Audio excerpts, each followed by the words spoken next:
अहम टॉपिक होता है सर्कल। अब सर्कल में भी एक सर्कल वो होता है जिसका सेंटर ओरिजिन पे हो। ओरिजिन यानी 0,0। ये हमें अच्छी तरह पता है, वाई एक्सिस ये होता है एक्स एक्सिस। और जब सर्कल का ओरिजिन 0 हो तो सर्कल की इक्वेशन होती है x square plus y square equal to are square. R से मुराद रेडियस। अगर हमें ये आर स्क्वायर पता हो तो एरिया ऑफ सर्कल निकालना है, यानी बहुत आसान है क्योंकि फार्मूला होता है पाई आर स्क्वायर। अब सवाल इस जब में आया था, इस circle in a x Y plane has an equation x square plus y square equal to 16। Wow, मसला हल हो गया। इसी टाइप की इक्वेशन है, यानी सेंटर ओरिजिन पे पूछा नहीं है हमें, तो सर एरिया पूछा है, आर स्क्वायर आ गया। तो what is the area of the circle? तो area of circle pi R square होता है, आंसर हो जाएगा 16 पाई। लेकिन भाई कभी कभी ऐसे भी तो हो सकता है कि सेंटर जो है वो ओरिजिन पे ना हो, यहाँ कहीं हो। तो इक्वेशन ऑफ सर्कल फिर होती है X minus H square plus Y minus K square equal to are square. अब देखो, जैसे कि अगला सवाल है, circle in a x Y plane has an equation. देखते ही मुझे अंदाज़ा हो जाता है इक्वेशन कि भाई ये ओरिजिन पे है या ओरिजिन पे नहीं है। जैसे कि ओरिजिन पे नहीं है सेंटर, क्योंकि ओरिजिन पे सेंटर होगा तो इस तरह की इक्वेशन होगी x square plus y square equal to are square वाली।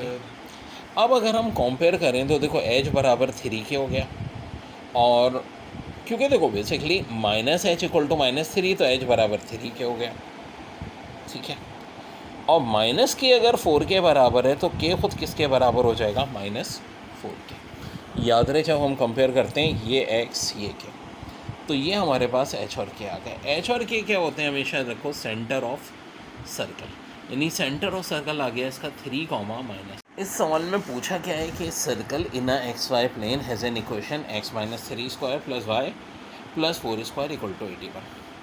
और एक चीज़ तो पूछ रहे हैं, what is the coordinate of the centre of circle? Centre of circle होता है एच कॉमा के।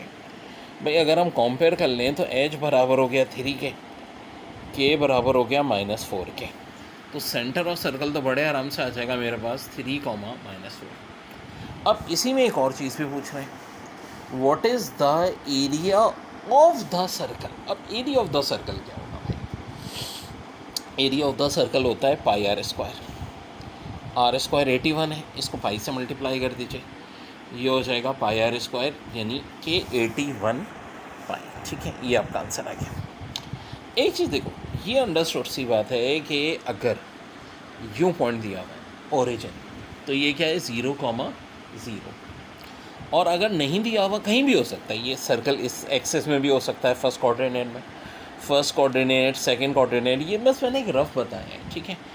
अदरवाइज़ 3, -4 का मतलब है ये कहाँ होता? यहाँ होता। एक्स पॉजिटिव वाई नेगेटिव, कहीं यहाँ होता है ये सर्कल। और डायग्रामेटिकली देखें, ये तो मैंने सिर्फ रफ समझाया है, क्योंकि देखो x3 का मतलब है पॉजिटिव एक्स एक्सेस, और y -4 का मतलब है कहीं यहाँ होगा इसका सर्कल।